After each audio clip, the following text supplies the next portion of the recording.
দুপুরের কাঠফাটা রোদের মধ্যে গুলশান 2-এর পাখির চোখের ভিউটা একটু দেখে নিচ্ছি। রোদ্দুর তাপে চারদিকে হাঁসফাঁস অবস্থা, তাই একটু দেখতে আসলাম, একটু প্রশান্তি নিতে আসলাম বারান্দায়।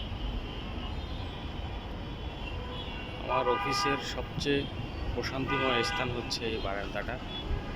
খুবই সুন্দর চারদিকের ভিউ।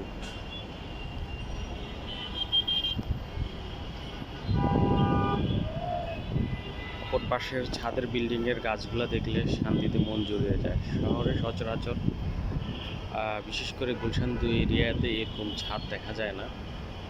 পুরা ছাদের মধ্যে গাছপালা, ফল ফলাদের গাছপালা, শাকসবজির গাছপালা, খুবই সুন্দর।